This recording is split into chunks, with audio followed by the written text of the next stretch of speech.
Welcome to the CARNAGE, where I tell you how to fit down on all our favorite YouTube videos. I'm the Gorilla Man, and today we're gonna be looking at our favorite soggy boy himself, Joe freaking Soggy, released in 2001. Okay, first some questions. It's based on the original Joe Soggy, but I'm not gonna be counting the original Joe Soggy anytime soon.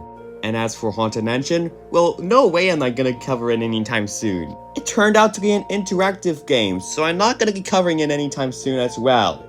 It was created by Rob Denglaker. You know, the guy who made, Cyanide and Happiness. Yeah, that's there, I guess. My least favorite thing about these intros is, well, that I don't give an opinion on these videos.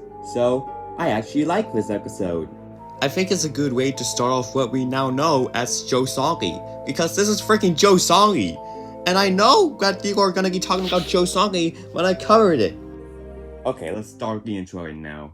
So, how many kills can Joe Soggy get in his first outing?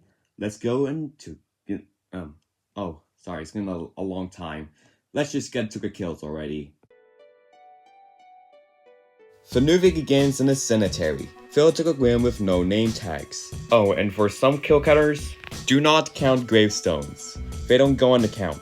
Because it's starting to get a little too annoying right now. We get an on-the shot of Joe Wonky's grave as we cut into a title card. We then cut to a card coming to a cemetery, showing us 4 lovely people. One of them falls down, but one of them offers to help him. I like to wonder why he's here.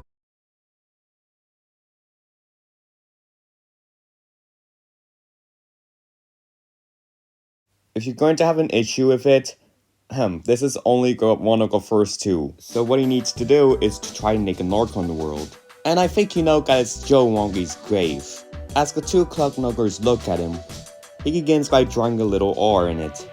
He then looks around. He then draws a little I, but still gets very worried. Until a hand shows up and catches the little dude. The hand snatches his head at the tombstone. He gets the frick out of here and eats the grain. And 2 of them go away, leaving Johnny behind, giving us a good look at Joe Soggy, which scares the guy away.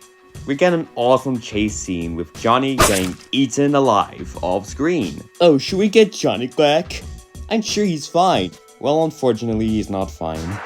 Soggy gets onto the car and attacks the guys inside of it, causing one hell of a turnaround, which shakes the 2 people around and most likely not killing that guy who got avoided. Joe Soggy then breaks a window and causes a huge havoc around the car, leading us to not only stick fill, but also one more kill in the count. This green guy who gets killed by a car. And then the car crashes, ending off this episode. And no, I will not be counting these 2 guys. They will get counted in episode 2, however. How many people die when they get killed by a fast Soggy? Let's find out and get the numbers. Wait, I already did that.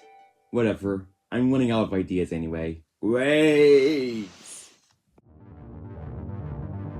Only 3 people died in Joe Soggy. Thought there was gonna be more kills here.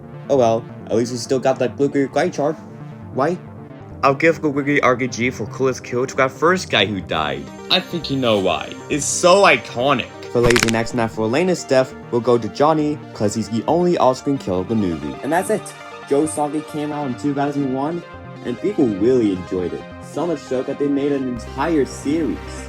I'll cover part 2 later on. But until then, I'm Gorilla Man. This has been CARNAGE.